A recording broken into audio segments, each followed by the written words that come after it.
Bien, entonces, muchísimas gracias por estar aquí. Vamos a empezar con la charla introductoria de Mindfulness basado en terapia cognitiva.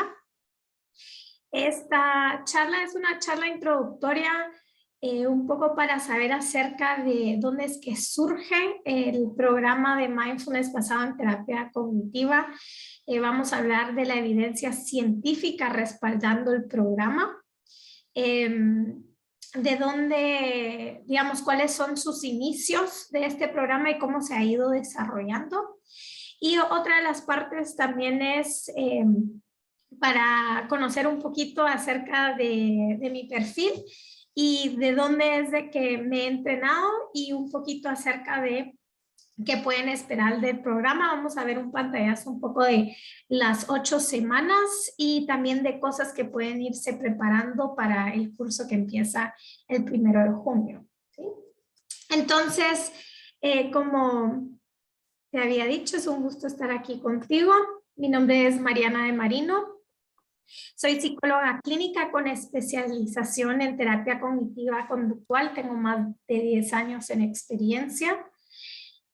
Soy maestra de Mindfulness basada en terapia cognitiva y tengo una maestría en neurociencias. Entonces, un poco de mi entrenamiento ha sido con el Oxford Mindfulness Center, con estos 3 brillantes instructores y profesionales, con Matilde Lices, que es una colega, una psicóloga clínica que trabaja en un hospital en Barcelona, en el Hospital de San Pau, y Paul Berner, que de hecho es un psiquiatra que en los últimos años se ha dedicado en el programa MBCT, no solo para entrenar usuarios, sino cuidadores y también para el público en general, ¿sí? También ha sido gran parte de mindfulness para la vida. Y luego tenemos a Thais Rescrito, que ella no tiene una formación en salud, pero sí es una formadora y supervisora de mindfulness. Ofrece bastante lo que es estos programas en el área empresarial y en el área internacional. Entonces, a lo mejor si hay algún profesional de la salud o alguien que está interesado a lo mejor avanzar un poco más en la formación de este programa de MBCT, este programa puede ayudar también a que ya que es un requisito para seguir en la formación para ser un maestro o un trainee. ¿Sí? Entonces, como mencionaba al inicio, es muy importante para mí que sepan la evidencia científica del programa MBCT, especialmente porque en los últimos años se ha dado como esta tendencia de que o escuchamos la palabra de mindfulness o de atención consciente, y ha habido muchísima afectación positiva y afectación negativa al mismo tiempo. Cuando me refiero a afectación positiva es de que aquí podemos ver en la revista de New York Times, ¿verdad? Que dice Mindfulness es la nueva ciencia de la salud y la felicidad, ¿verdad? Y alrededor de 2018, 2017 como que empezó todo esto del mindfulness. Y ha llegado a crear también como que es una especie de panacea, como que el mindfulness lo cuida, lo puede todo, ¿verdad? Todo lo cura. Cuando realmente la evidencia científica no es así. Y luego nos vamos por el otro lado de esta afectación negativa, de que, pues, de las cosas que he escuchado y he leído, de repente que nos puede llevar a ser personas que no nos importan las cosas, o esta connotación negativa de que tiene que ver con la religión cuando no tiene nada que ver con eso. Entonces estos dos extremos como que han traído preocupación al público y por eso es tan importante, especialmente como profesional de la salud, que haya una evidencia científica respaldando también los programas, las herramientas o los tratamientos que vamos a estar implementando, ¿sí?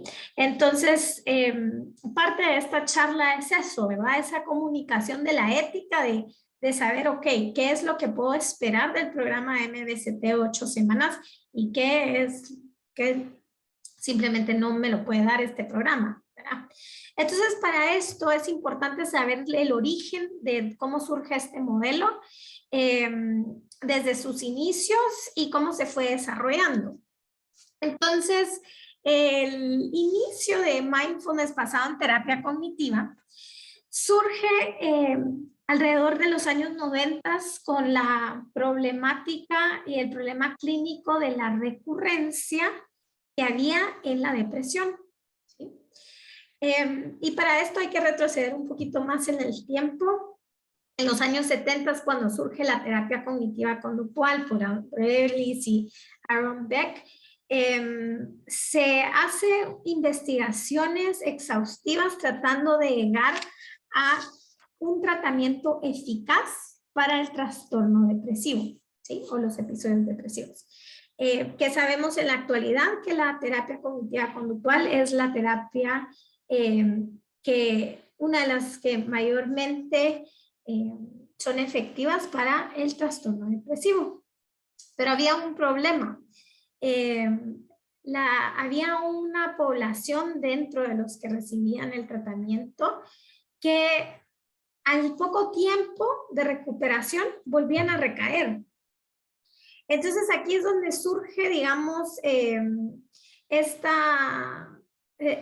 surge esta búsqueda en cómo podemos hacer para prevenir las recaídas, ya que el programa estándar de terapia cognitiva conductual no funcionaba para este porcentaje de la población que había tenido un episodio depresivo.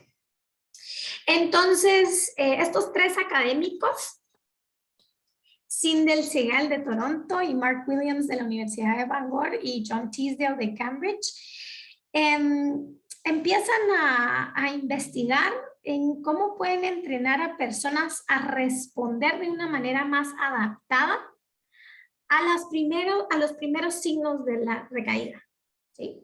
Y así es como surge el modelo de MBCT. Y antes de entrar al modelo de MBCT es importante conocer un poco de la experiencia de la depresión, ¿sí? Sabemos que la depresión afecta a varias áreas y dentro de eso su sintomatología se puede ver como el trastorno del sueño, ¿verdad? Duermo mucho, duermo poco, hay una baja concentración o indecisión. También hay sentimientos de culpa y la emoción que a lo mejor se conoce mayormente para la depresión es la tristeza, no es que sea solo esa, la que viene acompañada con la experiencia de la depresión, la pérdida de interés de las cosas, la pérdida de disfrute y el cansancio y la fatiga. Entonces, sabemos que no necesariamente tienen que estar todos los síntomas para que haya una experiencia depresiva, pero sí algunos elementos de estos que menciono, ¿sí? Entonces, dentro de las áreas que se ven afectadas en las experiencias de la depresión, son estas 4 áreas, que son justamente las áreas que trabajamos dentro de la terapia cognitiva. Es la cognición, es decir, los pensamientos. Sabemos que hay una dificultad de concentración, una dificultad también de toma de decisiones, hasta indecisión. Y esta distorsión cognitiva de pensamientos negativos, sí, esta rumiación de que no solo pienso en algo que me está afectando, sino otro, y podríamos verlo como esta visión catastrófica acerca del futuro y acerca de cosas que me han pasado en el pasado. Y nos lleva también a la baja capacidad de resolver problemas. Este es en el área cognitiva. Luego vemos como el área emocional, como mencionaba anteriormente, la emoción que más conocemos para la depresión es la tristeza, pero también dentro de las emociones está la ansiedad, la desesperanza, la culpa y esta pérdida de la capacidad de disfrutar. Luego está el área de cómo reacciona nuestro cuerpo fisiológicamente, ¿sí? Y así se ve expresado como la fatiga, el cansancio, nuestras reacciones psicomotoras mucho más lentas, el dolor, la pérdida, aumento de apetito y los problemas del sueño. Y la otra área, que es la área conductual, que es estas pocas ganas de hacer las cosas, estas pocas actividades y la conducta recurrente en la experiencia de depresión, que es la evitación, ¿sí? Tendemos a evitar. Entonces, aquí vemos cómo se ven afectadas estas 4 áreas, las áreas en que se trabaja en terapia cognitiva conductual. Y ahora vamos a ver por qué es que la depresión, por qué es que de repente hay un porcentaje en donde 1 de 2 vuelve a caer a una recaída de depresión. Y esto pasa cuando el primer episodio depresivo, no necesariamente, cuando pasa el primer episodio depresivo, son cosas que pueden ser externas, es decir, puede ser la pérdida de un trabajo o la ruptura de una relación amorosa. Sí, eso puede ser como un disparador para recaer a un episodio depresivo. Entonces, como había mencionado anteriormente, el tratamiento que se usaba y que se usa es el tratamiento de terapia cognitiva conductual, en donde uno se siente, puede recuperarse dentro del tratamiento, pero se ha visto de que hay una recurrencia del 50%, entonces la gente mejora y luego vuelve a recaer a otro episodio depresivo. ¿Y por qué es que pasa esto? Porque hay una sensibilidad a los estresores y esto aumenta el número de recaídas. ¿Esto qué quiere decir? Que no necesariamente tiene que hacer algo como una pérdida de un trabajo o la ruptura de una relación amorosa, algo que nos lleve a un episodio depresivo, sino somos más sensibles a estresores y somos un poco más vulnerables a caer a esto.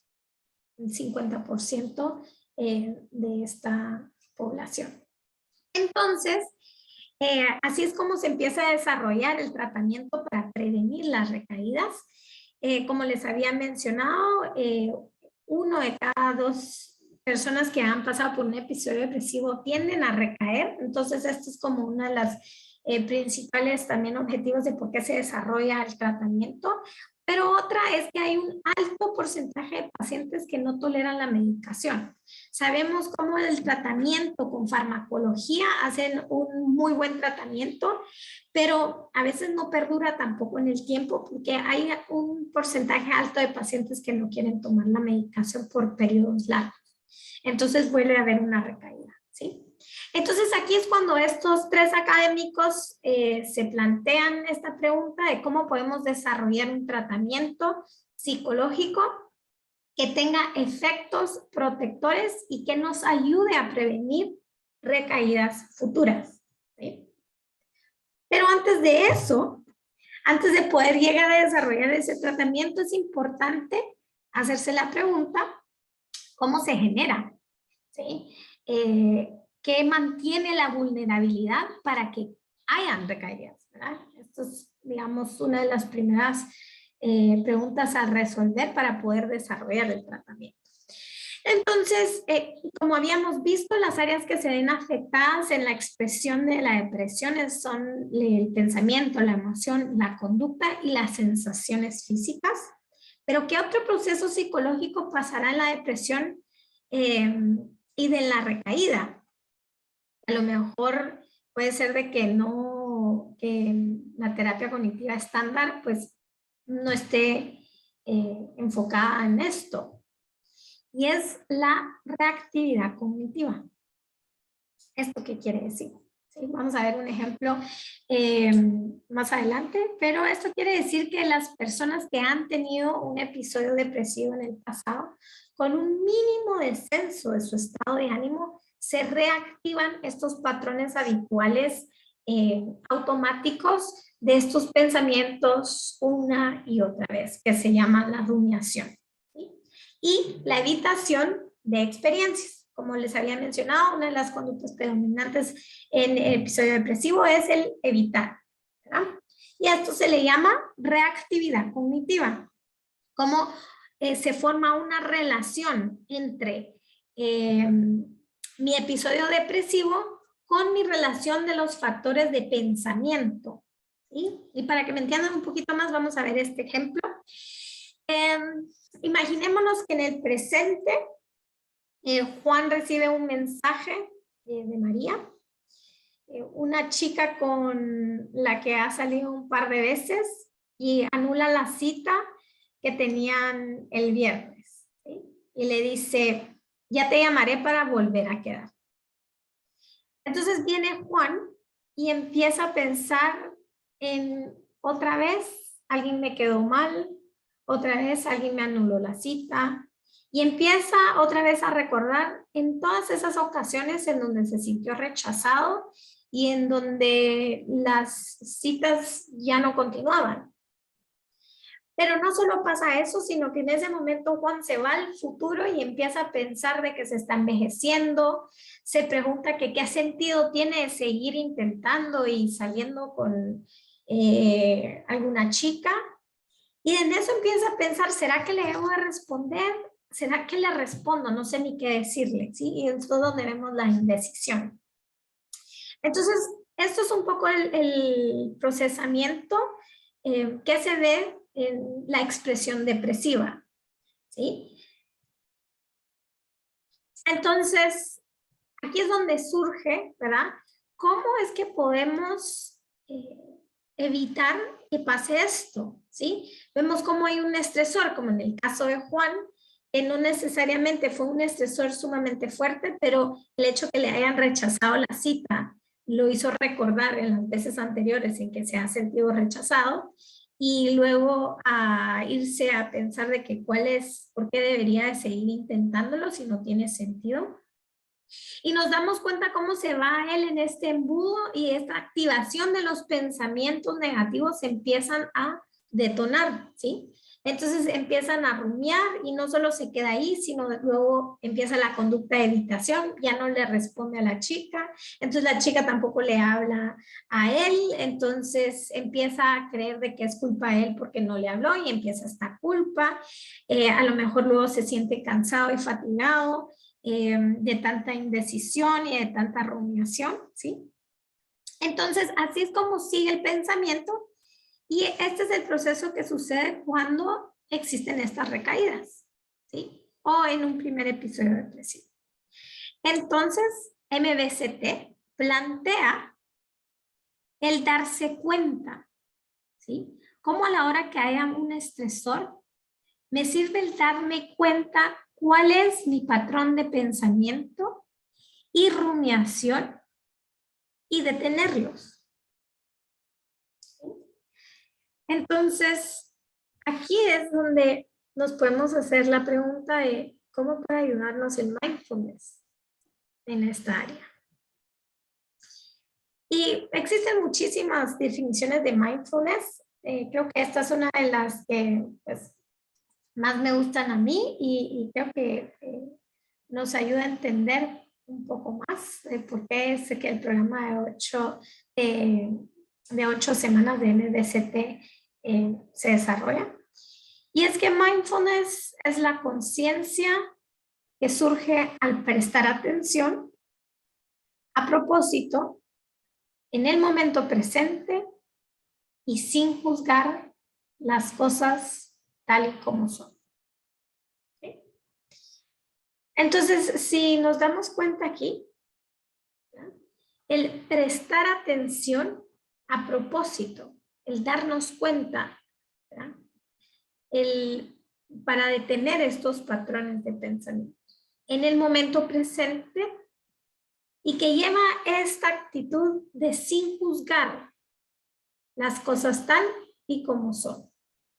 Porque parte, digamos, de este embudo y de la activación de pensamientos negativos, tiende a ser esta forma en cómo nos juzgamos a nosotros mismos y cómo nos vamos de lo que no hice, de lo que no he hecho, y empieza estas actitudes de la mente a perjudicarnos, ¿sí? Entonces, mindfulness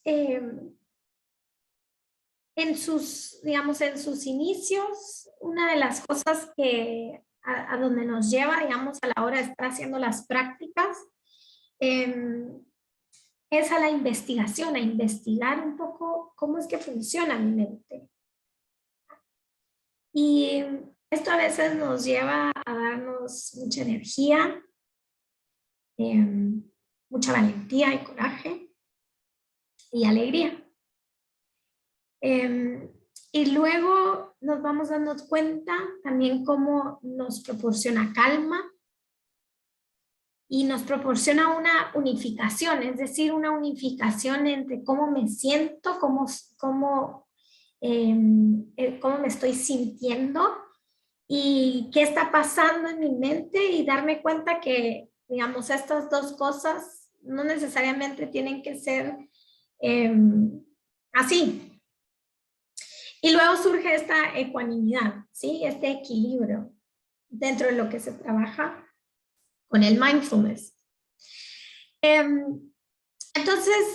mindfulness basado en Stress Reduction, MBCR, es uno de los programas de 8 semanas mayormente conocido, ¿sí? Este fue el primer programa de mindfulness que existió por este señor muy conocido, Jon Kabat-Zinn, ¿sí? En donde él integra por primera vez en prácticas clínicas un programa psicoeducativo para el dolor crónico con mindfulness, ¿sí? Entonces, realmente lo que hacen estos 3 académicos es unen el programa de Jon Kabat-Zinn, MBCR, con la terapia cognitiva conductual, que como les había mencionado al inicio, se sabe que es uno de los tratamientos eficaces para el trastorno de depresión. Y así surge el MBCT, ¿sí? La estructura y el contenido y la metodología del programa de las 8 semanas es muy parecido al MBCR, pero tiene los principios terapéuticos y científicos de la terapia cognitiva conductual. ¿Okay? Entonces, realmente, digamos, en lo que se enfoca este programa es en tratar de prestar atención a otra forma de conocer, ¿sí? Y nosotros por lo general conocemos al mundo por esta área, ¿sí? Como este modo de hacer, se le dice, ¿verdad? En pensar acerca de las cosas, elaborar, criticar, juzgar, etiquetar, comparar, reflexionar, recordar, ¿sí? Y imaginémonos que el modo de hacer es como este modo virtual, ¿sí? De cómo nosotros escogemos conocer las cosas, ¿sí? Y lo que MBCT trata de promover es conocer a través del modo de ser, que podríamos decir que el modo de ser es como el mundo real, ¿verdad? Este es como el mundo virtual, y todo esto podríamos decir que es el mundo real. ¿Y cómo hacemos eso? A través de los sentidos, a través de oler, tocar, el degustar, el ver, esta intercepción, ¿sí? Visceral, que significa no solo es lo exterior lo que puedo percibir a través de mis sentidos, yo también puedo a veces sentir mis palpitaciones en el corazón, ¿sí? O cómo se mueven mis tripas, ¿ya? Entonces, esta es, digamos, lo que promueve el programa de 8 semanas, es esta otra forma de conocer a través de los sentidos. Y las 4 áreas de aprendizajes claves de lo que promueve el programa MBCT es, primero, abandonar los patrones de pensamiento de rumiación, es decir, prestar atención cuáles son estos patrones de pensamientos negativos que tengo. Reconocer y ser más consciente de los modos potenciales de procesamiento relacionados con las recaídas, es decir, ser más conscientes en qué tiendo a hacer yo cuando yo voy a entrar a una recaída. Acceder a una nueva forma de relacionarse, ¿sí?, con las experiencias, en lugar de irme a este embudo de agotamiento, de cansancio, de burnout o de depresión o ansiedad u otras. El relacionarme de otra forma con las experiencias cuando me suceden.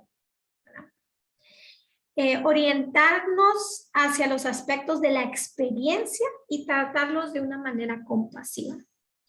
Creo que esto engloba un poco de los aprendizajes del programa MBCT, aunque pues pueden haber otros, pero estos son los aprendizajes que en las investigaciones pues se han podido ir sacando. Entonces, un poquito acerca del programa de 8 semanas, como mencionaba. El programa 8 semanas está diseñado en 8 sesiones consecutivas semanales, ¿sí? Pero en 2 partes. En la primera parte, que es la primera sesión a la cuarta, es donde nos vamos a enfocar en esta nueva forma de relacionarnos a las experiencias, como mencionaba. ¿Sí? Vamos a llevar la atención a los procesos internos y cómo nos relacionamos nosotros con ellos.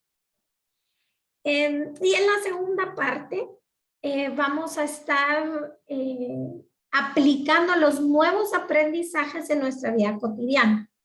¿Sí? Entonces, la verdad es de que la mayoría de las sesiones tienen el mismo formato, menos la primera, ¿verdad? Porque es la primera en donde nos estamos conociendo, en donde dentro de esta sesión pues se explica, se hacen unas prácticas. Las prácticas es las prácticas de mindfulness y también prácticas de meditación contemplativa, que es donde nos vamos a sentar. Y las estructuras de las sesiones, ¿verdad? Es tener una práctica, luego hablar acerca de la práctica, una discusión en grupo, y luego se dejan los ejercicios para la práctica en casa, ¿sí? Hay 2 tipos de prácticas en casas, que es la práctica formal, es decir, cuando nos vamos a dedicar unos minutos en el día para sentarnos y hacer una práctica formal. Y luego están las prácticas informales, que son las prácticas que vamos a hacer durante nuestros quehaceres del día a día, ¿sí? Mientras nos lavamos los dientes, cuando lavamos los platos o cuando comemos, ¿sí?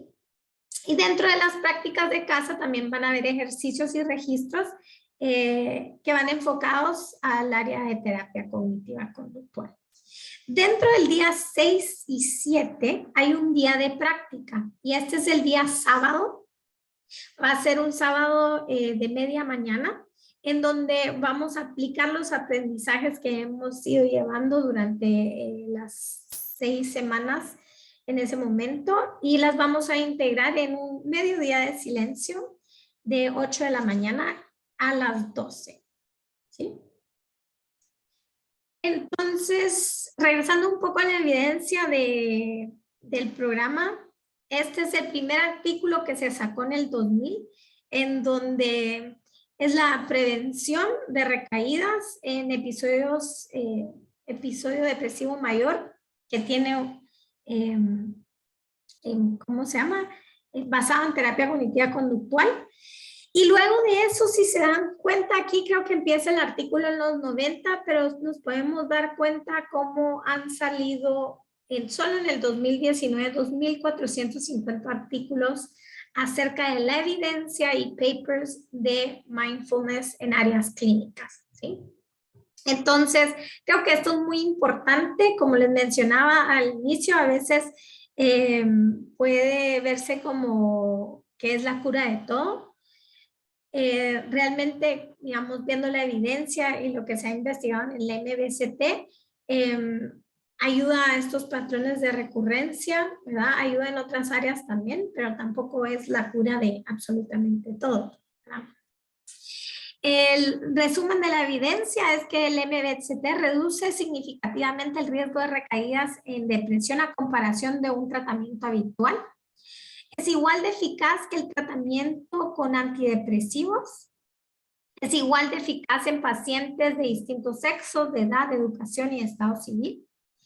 Y el MBCT es más eficaz sobre el riesgo de recaída en pacientes con niveles más altos de síntomas al inicio del estudio, ¿sí? Entonces, un poco las adaptaciones, sí, sé que me he enfocado muchísimo en la expresión depresiva y entonces quiero hacer como el aclarar de que estas fueron las investigaciones al inicio porque así fue como se creó el programa MBCT. Ahora hay diferentes adaptaciones, MBCT para la vida, que es para el público en general. También hay MBCT para el cáncer. Está surgiendo un MBCT para mundo frenético. Hay MBCT para la ansiedad. MBCT para adicciones. Bueno, existen bastantes adaptaciones, siempre respaldado por el Oxford Mindfulness Center o la Universidad de Oxford y entre otros, en donde se han dado, digamos, las adaptaciones de MBCT en diferentes áreas, ¿sí? Entonces, otra de las cosas que a mí siempre me gusta también hacer énfasis es en qué implica participar en un programa MBCT de 8 semanas. Y primero que nada, el compromiso con el programa y la práctica implica no solo, bueno, ver esta charla introductoria, sino participar en las 8 clases consecutivas, ¿sí? Lo más posible. Entiendo que de repente hay cosas de nuestro día a día que no nos posibilita llegar a las clases, pero sí hago bastante énfasis en tratar de asistir a todas, porque cada una tiene su propio tema y es muy enriquecedora una tras otra. El practicar el día de la práctica intensiva, sí, creo que a veces nuestra mente se va a hacer a que voy a poder y esto, pero es parte, digamos, de ir trabajando todo esto junto y realizar las prácticas en casa, ¿sí? De 45 minutos o en día a día, ¿verdad? Los requisitos técnicos, ¿verdad? Es tener un sistema de video en la computadora, preferentemente conectarnos de una computadora y no desde el teléfono o una tablet. Y siempre asegurarnos que nuestra conexión está bien para no perdernos ningún detalle y que no hayan interrupciones, especialmente para las prácticas, es decir, cuando estemos en una meditación guiada que se nos vaya cortando el agua, ¿sí? Recomendaciones también antes de empezar el programa es avisarle a las personas con las que vienen con nosotros, ¿verdad? Comunicarles que en ese momento pues vamos a estar en estas 2 horas de prácticas. Y que a lo mejor no van a estar respondiendo en ese momento. Si tienen celular, yo siempre recomiendo que lo dejen afuera. Y preparar también el espacio en donde se vaya a tomar el curso. Una silla cómoda, si es que se usa banco o cojín de meditación también, pero no es necesario. Un mat. Una manta y agua pura. Igual antes de cada sesión yo les mando un correo de recomendaciones y de recordatorios de qué traer a la clase, al curso. Y pues nada, muchísimas gracias. No sé si hay alguna pregunta.